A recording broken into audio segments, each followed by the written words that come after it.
was a new security guard, patrolling a big building area near a cemetery. It was nighttime, and everything was quiet. I felt a bit scared, but it was my job. I walked down a dark street, and there it was, a half-finished house that everyone talked about. It looked spooky in the dark. Suddenly, a cold feeling ran up my back, and the hairs on my neck stood up. My flashlight showed the inside, and that's when I heard it.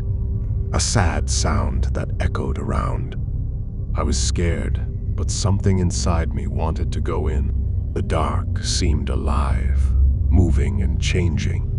Each step was like a heavy beat in the silence.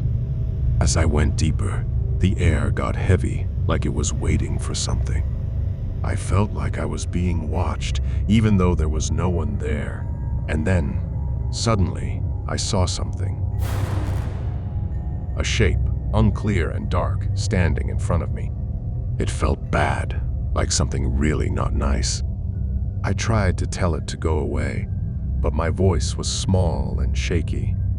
I turned and ran, my feet loud on the floor. I burst out into the night, breathing hard. The street looked so long, like it went on forever. Finally, I found my friend Jake on another street.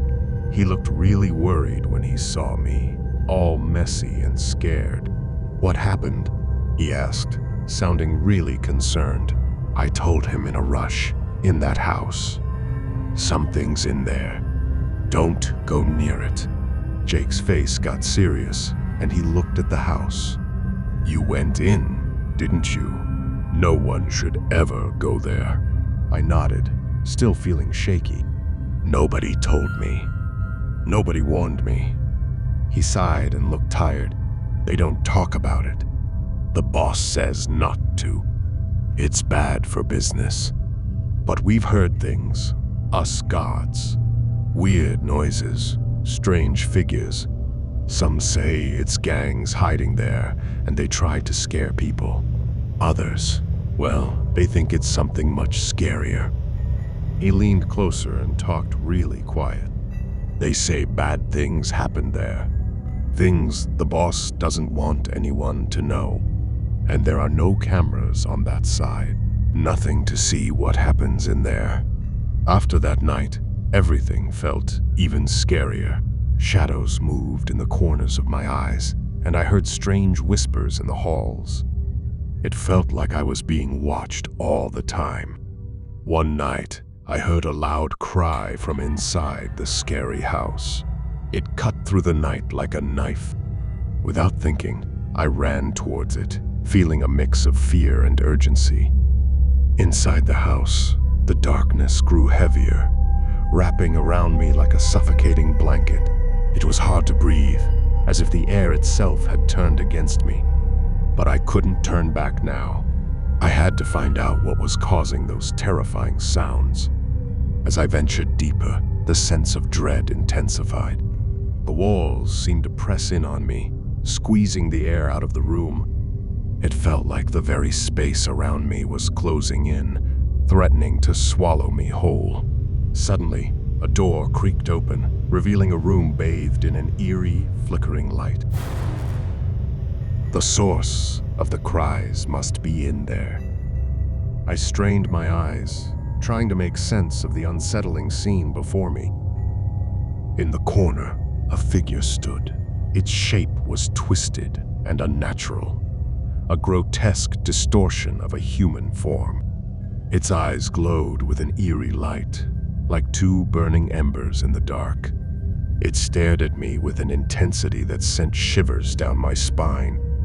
Time seemed to freeze. The moment stretched into eternity. Then, with a deep, guttural growl, it lunged towards me. My heart was racing as I stumbled backward, but I quickly closed the door before it could reach me. The room seemed to ripple with its presence, the air crackling with an otherworldly energy. It was as if something had been disturbed, something that should have remained hidden. As I tried to catch my breath, I realized I wasn't alone. A shadowy figure stood on the stairs leading to the second floor. Its presence was suffocating, an aura of malevolence that seemed to seep into the very walls. It watched me with eyes devoid of mercy, a predator ready to strike. My heart pounded in my chest, terror coursing through my veins. I had to get out. I turned and sprinted towards the nearest exit, every step a battle against the unseen forces that sought to keep me inside. Finally, I burst out into the night, gasping for air.